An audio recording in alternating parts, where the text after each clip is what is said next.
Добар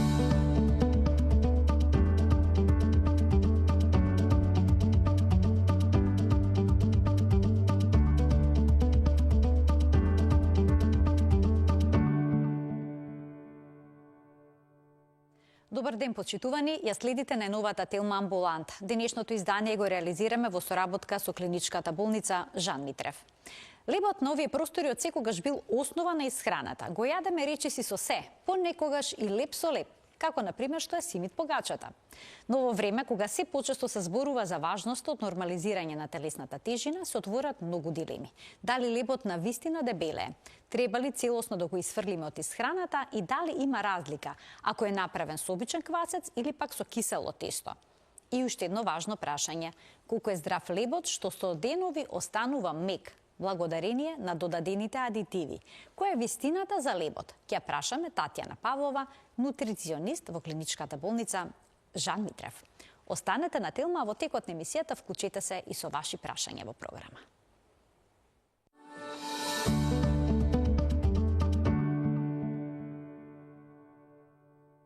Треба ли целосно да го исфрлиме лебот во исхраната? Дали е тоа здраво, но и одржливо на долги патеки? Ова прашање ќе го упатиме на Татјана Павлова, нутриционист во клиничката болница Жан Митрев.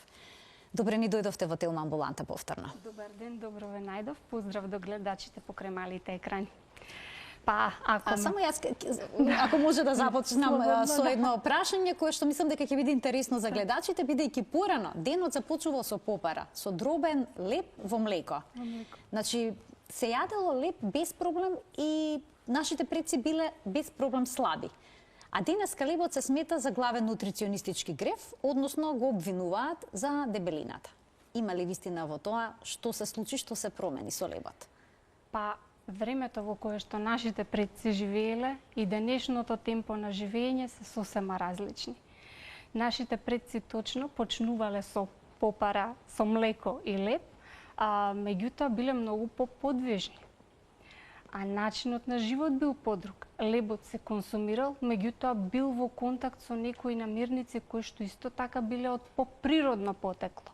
А денешницата, прво, темпото на живење, седечкиот начин на работа, воглавном би кажала, комбинацијата со дополнителни индустријски преработени намирници, и джемови, и паштети кои што ни се нудат, и други прехранбени производи, сепак се со додадени додатоци, би рекла, за да излезе еден таков убав и вкусен производ, во комбинација со лебот и количината на леб која што ја консумираме се проблем дефинитивно на денешницата. Така, значи количината на лебот, особено на овие простори, јадеме леб речиси со се. Дури леб со леб, нели симит погачата е тоа? Леб со компир, леб со ориз.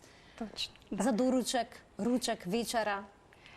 Вака една дефиниција, ако ме прашате што е леб, би ви кажала дека е прехранбен производ со специфичен вкус и мирис, кој што дава енергетска и нутритивна потреба на нашиот организам. Ја потенцирав енергетската и тука би се надоврзала дека лебот е основен извор на јаглени хидрати, односно го сврстуваме во јаглехидратна храна. И од тука мораме навистина да внимаваме и на количината и на квалитетот каков тип на леб несуваме. Споменавте количина. Да. Која количина би ја препорачале на еден просечен возрасен човек? Колку кришки леб во денот? Значи, потребата, пак ќе кажем енергетска потреба, потребите од јаглени хидрати зависат од личност до личност.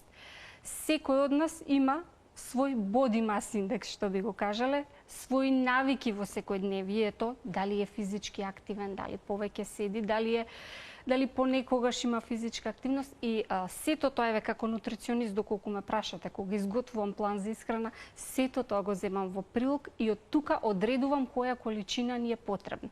Меѓутоа во просек, доколку ме прашате, би кажале од 2 до 4 парчиња леб, или доколку е некој кој што е изложен на екстремна физичка активност или кој што работи дополнителна физичка работа, можам да кажем од 5 до 7 парчиња леп дневно се дозволени кај една таква личност. Пример, еден градежен работник. Не можеме да споредиме со некој кој што работи во канцеларија. Значи, неговата физичка активност е поголема, автоматски и енергетските потреби му се поголеми, па од тука можеме да препорачаме и поголема количина на леп.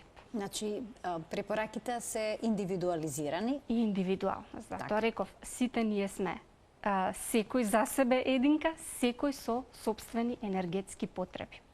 Лебот со денови денеска останува мек, поради додадените адитиви во него. Што тоа значи за нашето здравје? Воглавном адитивите, стабилизаторите, појачувачите на вкус кои што денеска се додаваат при подготовката на леп, има зошто се додаваат. Технолозите и како имаат тоа да го објаснат. Меѓутоа, и количината во која што смееме да ги додадеме, велиме дека е оправдана и не е некоја загрозувачка количина по нашето здравје. Меѓутоа, точно е дека они го продолжуваат рокот, но го скратуваат и процесот на ферментација, на нараснување на тестото додека се произведе леп.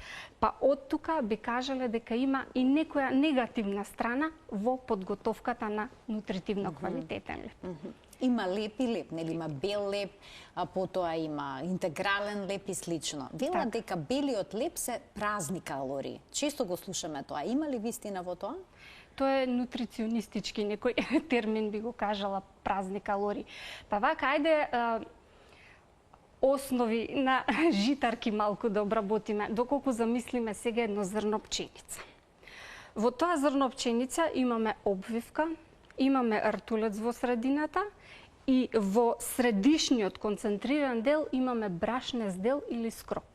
Сега, за ние да добиеме бело брашно, од кое што го правиме оној мек, убав, крцкав леп, особено кога е топол, ни е највкусен, би кажала што правиме? Отстрануваме обвивка. И што отстрануваме со тоа? Диететски влакна, витамини, особено од Б групата, минерали. Во средината ртулецот е богат и со одредени масти кои што му ни се потребни. И всушност сите хранливи состојки ние ги отстрануваме за да добиеме бело брашно кое што буквално нема некоја голема нутритивна вредност. Односно добиваме повеќе скроп. И тоа е буквално разликата помеѓу белиот и интегралниот леп. Доколку сакаме интегрален леп да добиеме, цело зрно пченица се меле и се добива интегрално брашно. Но луѓето имаат сомнеш дали интегралниот леп што може да го купат е на вистина интегрален или обичен бел леп во кој што се додадени прехранбени бои. Како да препознаеме вистински интегрален леп? И има ли вистина во овој сомнеш? Како да препознаеме дали има вистина или не, тука малку законите и државата треба да се погрижат во тој дел, бидејќи доколку некој на рафтовите стави леп кој што го декларира како интегрален леп, апсолутно има законско право да стои зад сето она што го навел во декларацијата. А како ние да бидеме сигурни во тоа? Па доколку споредиме еден обоен леп, би земала пример, и еден интегрален леп. Првенствено интегралниот леп е потежок. Значи самиот по себе има погруба кора. Тоа се должи на диететските влакна, на пентозаните, тип на шеќери кои што се содржат токму во целото зрно пченица. Од друга страна, внатре е погруб, кога ќе пресечеме парче, значи не е така рамно и мазно. И доколку споредиме едно парче да оставиме неколку дена или еден ден е сосема доволно, во контакт со воздух, односно да го оставиме на собна температура, незаштитен, и едно парче леп кое што се сомневаме дека е обоен, доколку приметиме разлика во сушењето, интегралниот леп побрзо ќе се исуши. Додека останатиот леп нема така брзо да се исуши, тогаш сме сигурни дека сме купиле буквално обоен леп. Ова е добар тест кој што можеме да го направиме понекогаш дома, ако сакаме да се осигураме во квалитетот на лебот. Истото и се случува, би се надоврзало и тука да знаме колку е лебот поприроден, значи колку е навистина добиен со она потребна ферментација, 2 пати премесување и така натаму. Доколку оставиме леб во кесичка, каде што се создава влага. Значи, еве да испитаме две лепчиња. Она што прашање кое што го начинавме на почетокот. Трае едното со денови и нема да даде мувла, односно нема да се развие габа, додека во поприродниот леп ќе се создаде за ден, два, максимум 3 влага. Односно ќе ни мувло са леп. Значи, оно леп што му влосува, всушност е поприроден. Што побрзо му влосува. Што побрзо, да. Тој што побрзо му влосува е поприроден. Овие се некои технолошки начини како се испитува лепот.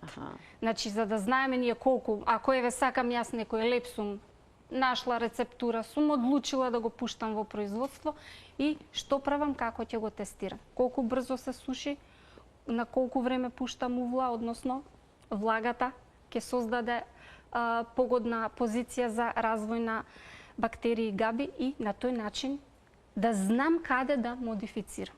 За да лебот ми стои подолго време на рафтовите. Така. Да ги вклучиме гледачите, може би ги имаат прашања кои што е поврзано со оваа тема, почитувани, од тој момент емисијата е контактна. Споминавте двојно премесување на лебот? Зависно од рецептурата. Зависно од рецептурата. Сега некои лебови се подготвуваат со обичен квасец, а се популарно е киселото тесто, односно природно ферментираното тесто, така? Така. Која е разликата? Од нутритивен аспект. Природно ферментиран квасец, би го кажале. Добра. Па јас лебот имам многу интересна историја. Дури денеска во Швајцарија, во некој музеј се чува дури леб кој што е 6000 години стар. Меѓутоа, на почетокот, уште од време на палеолитот, кога нашите предци стварно не знаеле што производ добиваат, они едноставно со комбинацијата брашно и вода приметиле дека нешто се случува и откако ќе го испечат дека добиваат некој вкусен производ. После тоа старите египтјани дури и намерно оставале да скисели таа комбинација, а што добивале? Добивале квасец. Тоа е природниот квасец или она кисело тесто кое што денеска ни е толку многу популарно и кое што го фаворизираме. Ако ме прашате дали додаден квасец или леб со квасец добиен од кисело тесто, би се одлучила за лебот со кисело тесто. Зошто? Првенствено за да добиеме ние квалитетен квасец, тоа трае неколку дена. Од 5 до 7 дена за да го добиеме ние тој квасец. А што се случува тогаш? Мешаме и подхрануваме. Брашно, вода. Автоматски активираме микроорганизми. Тие микроорганизми создаваат пробиотици. Значи, не само што имаме природен квасец, туку тој е леб збогатен со пробиотици. Па поради тоа велиме дека е многу лесен, полесен за дигестија од обичниот купечки леб. Добиен е со долга ферментација, значи ферментација која што трае неколку дена. Значи, глутенот на некој начин се преработува, нема толку глутен како што има обичниот леб, па од таа страна би рекла дека навистина треба сите постепено да се свртиме и да користиме леб од кисело тесто. Вреди во домашни услови да си направиме маја, ако не се лажам. Маја се вели, да, маја или квас. Дали вреди? Ако имаме време ако имаме време, верувам апсолутно да. Апсолутно да. Меѓутоа, мајата, како велиме, колку подолго време ја храниме, колку подолго време си одржуваме, таа е се поквалитетна и се поквалитетна. Приготвувањето на леб со кисело тесто е буквално уметност. Јас сум го пробала и навистина интересно. И доколку некој се одлучи од гледачите да подготвува таков вид леб, би советувала мајата или квасецот да го приготвиме со ржано брашно, бидејќи има токму тие шеќери кои што му требаат за добро стварање на квасец. А после тоа, за да се приготви лебот, се користи брашно тип 500. Брашно тип 500, што значи брашно тип 500, какво е тоа? Типот на брашното, значи нас ни говори дека е добиено од одредена врста на пченица, значи И кога ќе кажеме тип 500, тип 400 и така, тип 850 и така натаму, тоа значи дека секое брашно си има свои специфичности каде ние можеме да го користиме. Дали ќе го користиме за добивање на крекери, дали во домашни услови, за кифли, за лиснато тесто и така натаму. Тоа означува типот на брашното. Имаме гледач, ќе му дадеме предност. Добар ден. Добар ден. Во програма сте, повелете. Имам само едно прашање. 6-та година до Великден леп никако не јадам. Дали тоа ќе ми штети на организамот? Значи 6 години поред за време на постите великденски воопшто не вкусувате леп? Не, леп. великденски пости воопшто во овие 6 години до Великден леп никако не јадам. Дали тоа ќе ми биде штетно на организамот? Така, да немате уште некој подпрашање? Да, зошто сте го отстраниле лебот од исхраната? Тоа така, као, нели, штетен е ово, она и го оставив ради здравието, ради тоа. Дали имавте препорака од некого? Па не, сите што викаат оставиле шекерот и прашното као исхрана и ослабнале и така има поголема килажа и си ослабнав за 2 години 25 килограми и сега дали ми е тоа штетно? Така, дали е тоа штетно, така, или има некакви здравствени придобивки. Ви благодарам што се вклучивте во програма, што не воведовте всушност во овој дел од разговорот, бидејќи тоа беше токму планирано во денешната телма амбуланта. Многу често луѓе на своја рака го исфрлат лебот сосема од исхраната. Што тоа значи за човековиот организам? Доколку лебот рековме дека е јаглехидратен извор, доколку не се отстрануваат и другите јаглени хидрати од исхраната, а во овој случај видовме дека има позитивни ефекти врз килограми конкретно, може би и некои други здравствени бенефити, не верувам дека нешто посебно би штетало. Меѓутоа, требаше да го допрашаме господинот и колку претходно леб консумирал, во кои комбинации лебот го користел. Доколку ете оризот, компирот и останатите јаглехидратни намирници се застапени во исхраната, не би требало да има некоја посебна штета. Меѓутоа, 1 до 2 парчиња леб, па и на вистина, не гледам во дневниот калориски внес дека не му би му направиле проблем. Конкретно, 1 парче леб, збориме средно, медиум, големина од 36 грама, збориме целозрнест леб, содржи само 88 калории. А при тоа, ако ја добием повторно, кажав, од целозрнаста житарка нас ни дава одредени витамини и ни ги дава тие моќни диететски влакна. Така, значи има бројни бенефити доколку е целозрнато, од целозрно направен тој леб. Да. Кој леб има најнизок гликемиски индекс, односно овозможува со едно парче бел леб? Што се случува во организмот, колку шекерот скока? Има ли вистина во тоа дека скока со едно парче леб? Има. Ајде вака сега да објасниме прво што е гликемиски индекс. Значи, брзината со која шекерот во крвта ќе ни се покачи после оброкот. После секој леб шекерот во крвта расте. Меѓутоа, наша цел како нутриционисти е да ги советуваме нашите клиенти како тој скок на шекерот во крвта да биде што е можно понисок. Кога консумираме точно бел леб, шекерот во крвта нагло расте и нагло паѓа. И тука се случува брз глад. Значи, нешто не заситилам, но меѓутоа сум огладнела можеби за 1 час. А треба... Не држи. Така, не држи. А треба минимум од оброк до оброк или барем од оброк до ужина ние да чувствуваме ситост, да немаме потреба од храна. Тука, значи, нешто не е онака како што треба. Додека интегралниот леб или целозрнест леб, богат со диететски влакна и протеини, нас би надржал сит 2 до 3 часа сигурно. И оној скок на шекерот во крвта е постепено, значи постепено се качува и постепено опаѓа. И тоа е период кога ние сме сити. Така, значи повторно каков леб јадеме? Каков леб јадеме, точно, и количината. Клучно, и количината. Има ли вистина дека ако лебот го замрзнеме, па потоа го загрееме, на таков начин ќе добиеме отворен скроб? Да.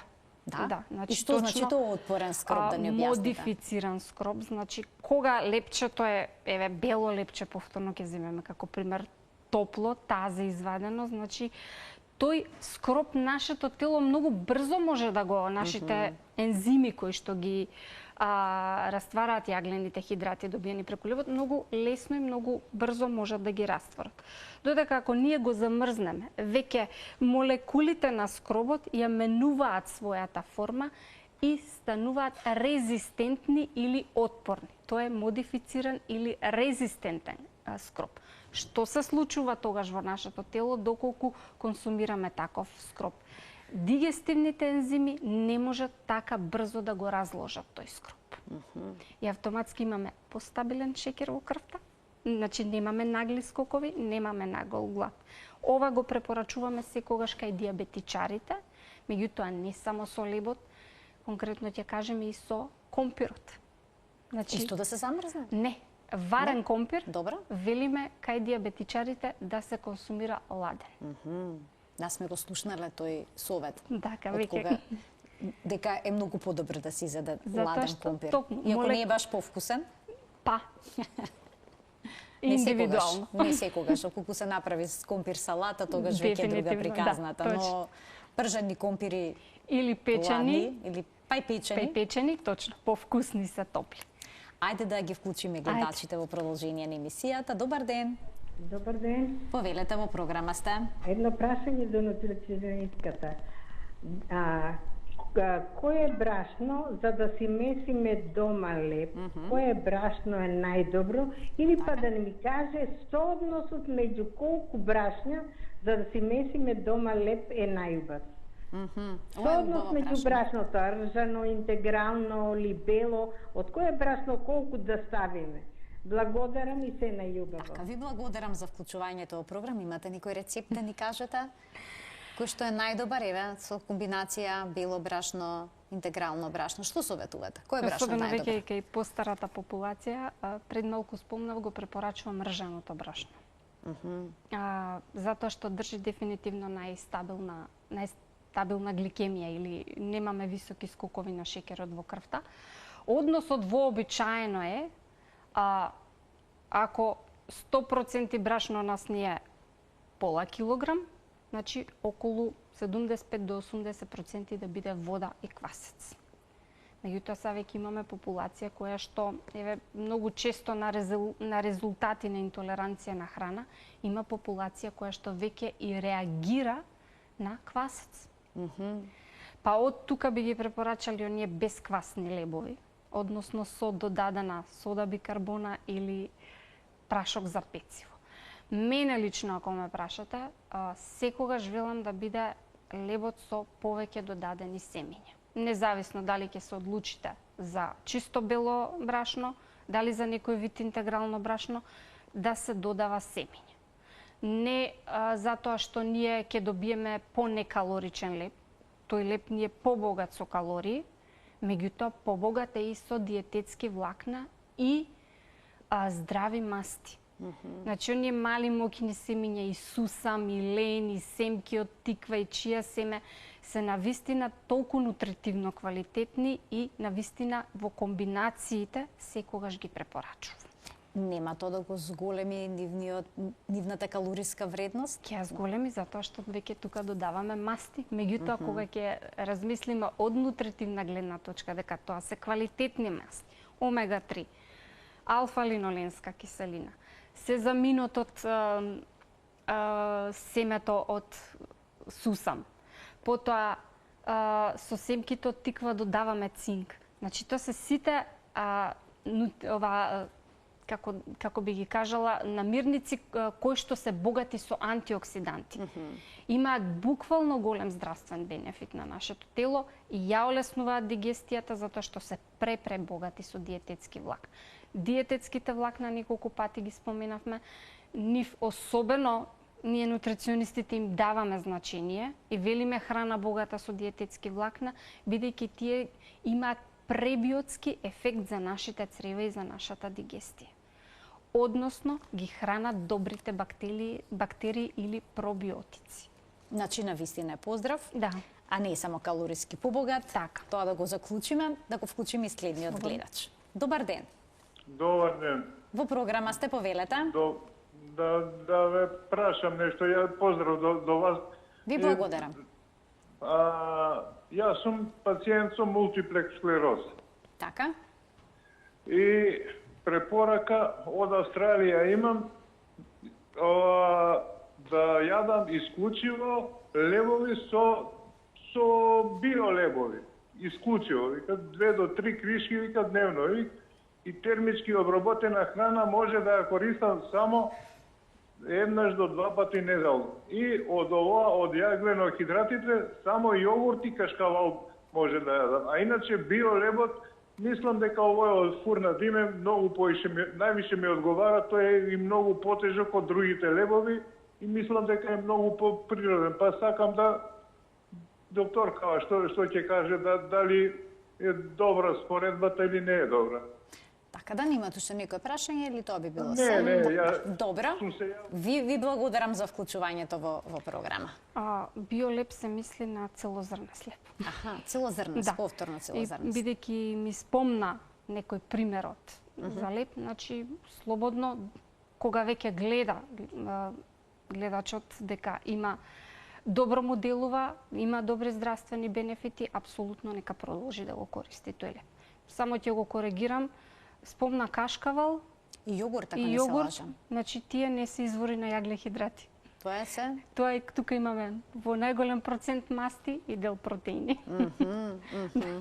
Значи за протеини, за мастин, најдобро е да се користи во неговиот случај тие продукти што ги наведе, Така, а да. не за шекерите. Добро, убаво што му посочивте, па и нам.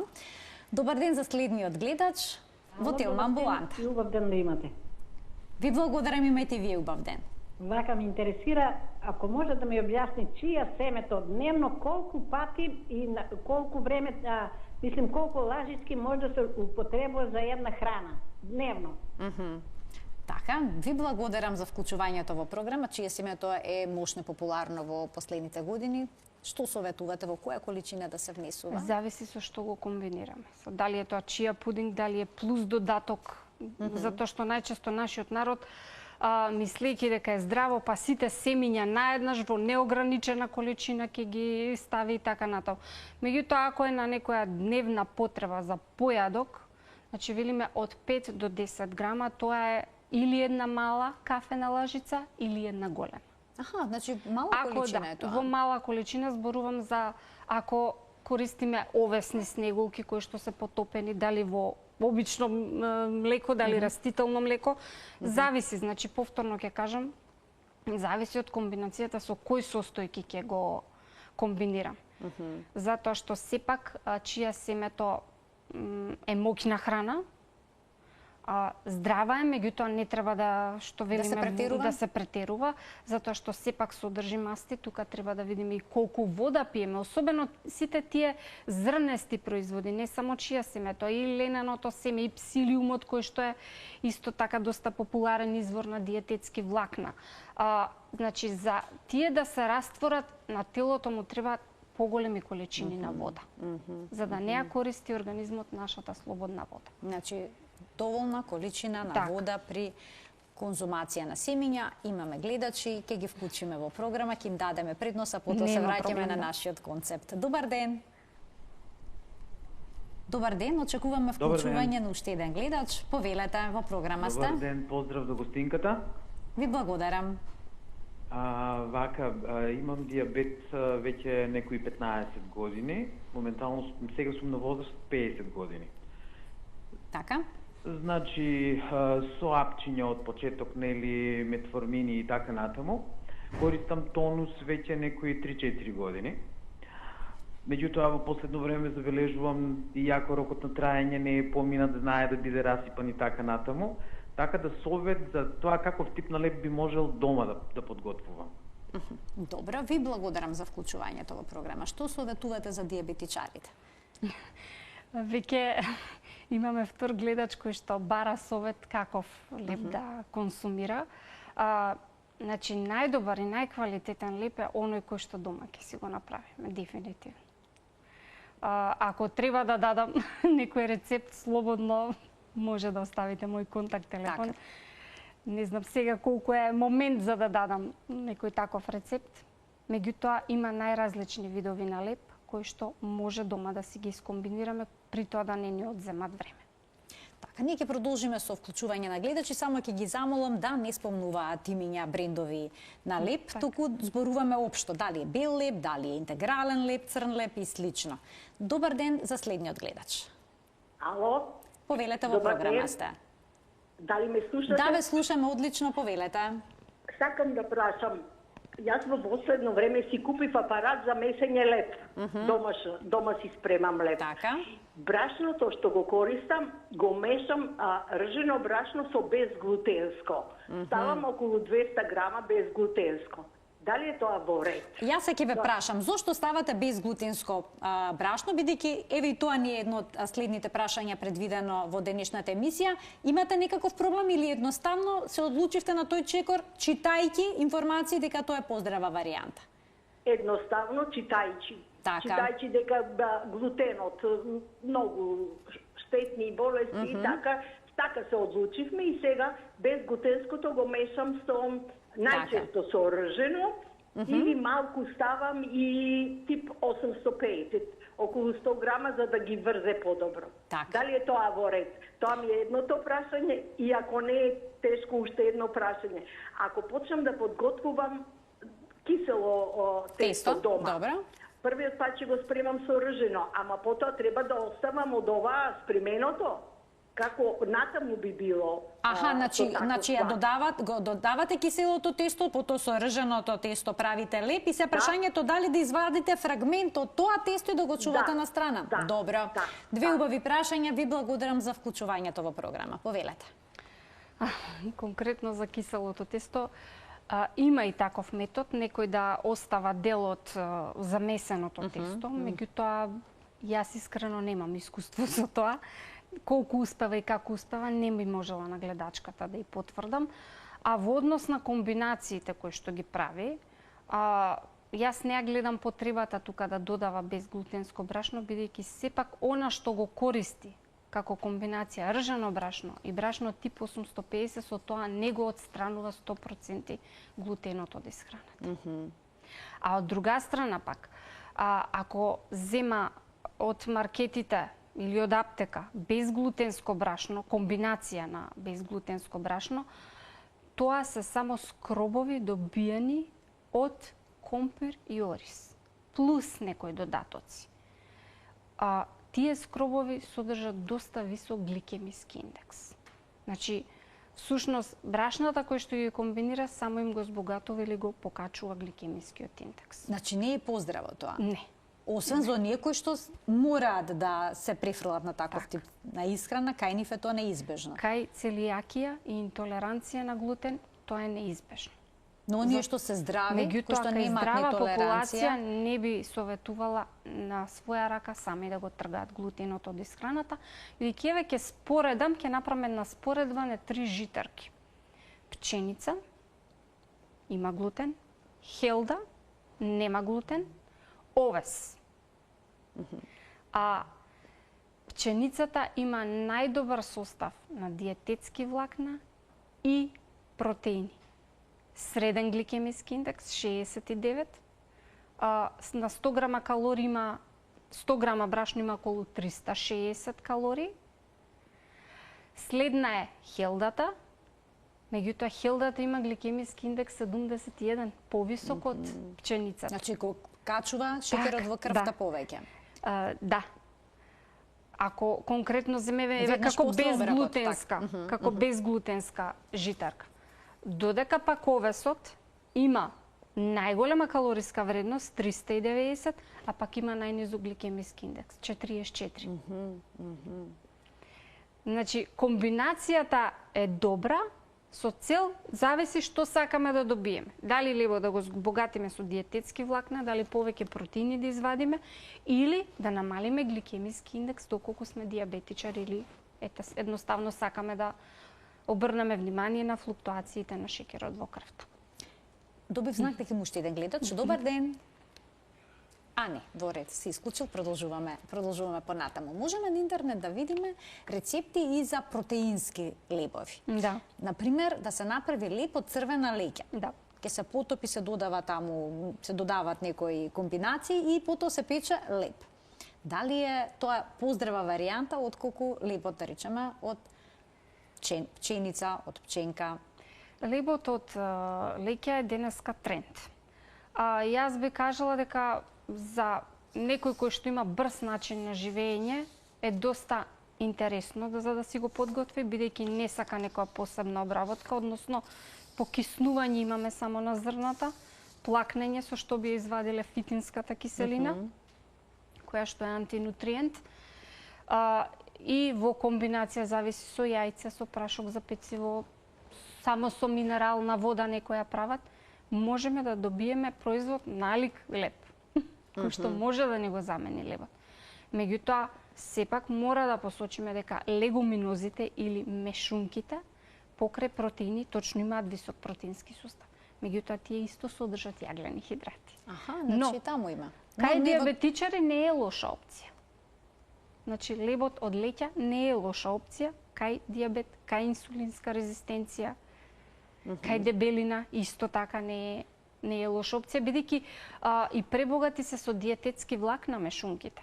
Едноставно многу брзо ќе не заситат. Ако од обичен леб ќе изедам 3 парчиња, лебот од леќа би изела 1, максимум 2 и би била многу подолго време сита. Меѓутоа, тука не се само мешунките, тука се и други псевдожитарки, киноа, амарант, кои што исто не содржат глутен, имаат висок протеински состав, имаат доволно диететски влакна и можеме слободно да ги консумираме во исхраната. Вакви рецепти за леб од ленено семе? Така, тоа е веќе зависи кој вид на исхрана ние го применуваме. Имаме најразлични видови на исхрана. Кето, палео исхрана, кога житарките се уште не постоеле во периодот на нашите предци, па ете имало некои семиња кои што ете така ги користеле како да добијат некој производ налик на леб. Така. Кога ви се обраќаат луѓе кои што сакаат да ослабнат, што говори вашето искуство? Дали ведно сакаат да го исфрлат лебот од исхраната? Прво зависно колку килограми имаат загубени, меѓутоа обично популацијата која што има на вистина килограми загубени, дури и се размислува дали да отпочне режим на исхрана, затоа што едноставно се плаши да не биде гладна. И во тие случаеви лебот не го отстранувам од исхраната, дури некаде и каде што е потребно да се отстрани, како што е вечерата. Јаглехидрати нас на вистина не ни се потребни за вечера. Меѓутоа и во минимални количини, за да го надминат тој страф, за да ја прифатат исхраната, дури и тука некогаш го даваме. Меѓутоа го препорачуваме подпечен, каде што се деактивира квасецот. Исто така е полесен за дигестија во тој случај. Нешто слично како и модифицираниот, како лебот со модифициран скроп. Така да не се секогаш спремни да го тргнат лебот од исхраната. А пак многу интересен факт е што од 1 јануари оваа година ние нутриционистите добивме и нова табела, нова пирамида на исхрана. Да. Сосема се промени. Така.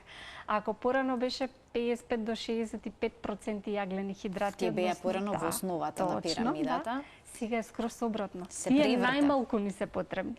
Значи веќе протеините си го добија своето место и диететските влакна, односно зеленчукот, овошјето, протеините, кои што треба да ни бидат основа на исхраната, па постепено, полека, најмалку јаглените хидрати. Ке треба да се променат многу навики во исхраната. Так. Има бројни дискусии на оваа тема. Дали оваа пирамида да исхраната на вистина треба да се преврти или не треба, но мене ако ме прашате, што сега е вие? сосема во ред. Значи на вистина протеините си го добија своето место. Вака, ако разгледаме како човековиот организам реагира, внесуваме храна, значи внесуваме еден оброк. Тој оброк има и јаглехидрати, и масти, и протеини. најбрзо си одат јаглените хидрати. После тоа протеините од нашето тело, на крај мастите. А за ние да покачиме килограми, значи претежно популацијата со поголема тежина или што се соочува со сериозна дебелина, најчесто е на високо јаглехидратна и високо масна храна. Најмалку протеини. Што значи јаглехидратите и мастите даваат енергија на телото. Додека протеините имаат градлива улога, значи они учествуваат во градбата на клетката, во градбата на нашите мускули, едноставно го формираат нашето тело. И затоа да не се плашиме да ги консумираме, но и тие се според индивидуална потреба. По килограм колку протеини секое тело треба да внесе. Според оваа променета пирамида на исхрана, како би го започнале денот за појадок, што би се советувало? Па искрено, јајцата се многу добра опција за појадок. Значи, би одбрала опција, како што рековте, леп од леќа, леп од киноа, или би додала варена киноа во комбинација со јајца плюс белки, значи за да го зголимеме протеинскиот состав. И тука секако да не заборавиме зеленчук многу. Многу зеленчук. Многу зеленчук, да. Така, овошје, зеленчук, сето тоа. Последат течностите со цел да се разработи перисталтиката и цревата да можат нормално и добро да работат. Или зашто да не еден сендвич? Меѓутоа, во него да има доста протеини. Ете би рекла, и нека не е нешто млечно, нека е еден хумус намаз, кој што доста протеини содржи. Наутот како мешунка содржи доста протеини. Во комбинација исто така со варено јајце и зеленчук би било идеално за почеток на денот. А леп? Тука Па затоа рековме сендвич. А сендвич, да. Не, сакам да прашам дали лебот да биде од леќа или да биде И нека е од цело зрно. И нека е од цело зрно, да. Но не препорачувате да биде бело, оно што е највкусно. Точно. Значи, затоа што многу брзо ќе не огладни. Видете, нема 100% идеална, добра исхрана и 100% лоша исхрана. А белиот леп има ситуации каде што наоѓа своја примена и своја улога. Значи, доколку се соочуваме со одредени дигестивни тегоби, тука препорачуваме да се консумира бел леп, затоа што многу полесно може да се свари. Диететските влакна во некои состојби дури и го отежнуваат варењето, па создаваат надуеност, гасови и така натаму. Значи, они што имаат тегоби со дигестивниот тракт, кај нив е подобра опција бел леп отколку интегрален? Па дури еве со еден обичен стомачен вирус кој ќе се соочиме, што зимаме? Двопек од бел леп. Нешто што во тој момент нема да го оптерети дигестивниот систем. Така, значи двопекот е исто така добар во одредени ситуации, а исто така оние кои што се на диета понекогаш одбираат наместо леп да земат двопек. Така. Ќе постигнат нешто со тоа? Количината зависи колку двопек ќе изеде. Да не е толку вкусен, претпоставам како топол бел леп кога ќе земеме на маса. Дефинитивно е така, меѓутоа искрено е лесно сварлив и ете на некој начин би ни го збогатил оброкот со јаглени хидрати, ако треба да извадиме некој извор на јаглени хидрати. Да ве прашам и едно прашање кој што се однесува на љубителите на леп, а кои што немаат проблем со телесната тежина. Дали комбинацијата на леп со компир или пак на леп со ориз е толку голем нутриционистички греф? Не е греф, меѓутоа тоа се два исти извора. Значи, два извора на јаглехидрати внесуваме. А велиме дека еден оброк треба да ни ги овозможи сите макронутриенти, и протеини, и јаглехидрати, масти. Или доколку земеме малку ориз, леп, а остатокот е богат од оброкот со протеини, не гледам дека е некој голем греф. Така, тешко се менуваат навиките, бидејќи на вистина ние тука на овие простори јадеме многу леп. Да, ние сме нација која што на вистина сакаме да консумираме лепи, бели пецива. Бели пецива, па утро тој така почува всушност. Па и тестенините тука. Да, тестенините. И ние ги сврстуваме во јаглехидратна исхрана. Тајната, да речеме, е умереноста? Може така да заклучиме? Дефинитивно, да, дефинитивно. 2 парчиња леб во текот на денот баш никако нема на вкупниот калориски внес. Многу често ќе слушнеме да го тргнав лебот од исхраната, а од страна колку други намирници вака несвесно ќе си чепнеме што содржат јагле-хидрати, не сме ни свесни. Или не јадам леп, ама јадам геврека. Пак е тоа исто. Така, да. Така, значи на долги патеки тоа би било тешко одржливо сосема да се исфали. Не случајно велиме балансирана исхрана. Од се помалку. А имате ли некој рецепт на крај за брза подготовка на леп, да не седиме премногу долго во кујна? Да. Значи, леп јас што велам, што го правам за 15 минути. Мелени семиња, значи тука се по избор веќе. Од све по 2 лажици да земеме. Нека е семки од тиква, нека е сончоглед, нека е ленено семе, просо или киноа, хелда, се тоа во блендер изблендирано, а настрана одстојано чија семе. Тоа кога ќе го сврземе, дури не ни треба ни пециво. А во овој леп идеше псилиум, да не заборавам, кој што игра улогата на глутен, за да ги сврза сите тие состојки, и малку минерална вода, дури само да го поставиме у калапче, половина час печење и доволно. Добиваме нутритивно квалитетен леп, без глутен, богат со многу диететски влакна. А јас сега да ве прашам дали е добар мојот рецепт, бидејќи јас правам едни мали лепчиња редовно за моите деца кои што ги обожаваат. Ставам интегрално брашно, едно јајце, кисело млеко, малку маслиново масло, прашок за пецило се меша и потоа со лажица се става. Ова се веќе мафини. И се подпекува. Дали е прекалорично или пак е добро? Не, ова е супер комбинација затоа што тука јајцето збогатува со протеин. И уште нешто не споменав, а ми е доста важно за популација која што не може ни ваков ни онаков леп да си приготви. Некои маркетиншки скриени трикови. Например, оди на рафт и вика лепот хелда. Меѓутоа, кога ќе ја свртиме декларацијата, првата состојка нас ни е пченично брашно, а втората состојка е хелда. Што ова значи на декларацијата? Дека во најголем процент во тој леп се содржи пченично брашно. Ова е општо за сите производи, доколку практикуваме да ги читаме декларациите. Оние први состојки кои што се наведени се најмногу содржани во... Се доминантни. Значи секогаш да ги читаме декларациите. Тоа е всушност клучот. И за еден квалитетен леп велиме на едно парче да има од 3 до 5 грама диететски влакна, од 5 до 7 грама протеини. Тоа би било идеален, значи нутритивно квалитетен леп. Тоа го опишува на декларацијата? Да. Значи мора да има и на 100 грама и на парче. Еве сега баш изминатиот период разгледував лебови во маркети, навистина најдов такви формулации. Да се задржиме значи на тоа и да читаме декларации. Доколку веќе мора да купуваме леп. Така. Ретко кој од нас има време секој ден да замеси леп, но кога имаме простор и кога има некој брз рецепт, зошто да не? Ви благодарам многу за денешното гостување во Телма Амбулант. Ви благодарам и на вас. Се надевам дека и задржавме внимание кај гледачите. Верувам. И бевме од корист денеска. Верувам дека научија многу нови работи. Ви благодарам уште на за гостувањето, ќе им се заблагодарам на гледачите за вниманието со кое што денеска ја следа емисијата. Почитувани ви посакувам пријатен ден.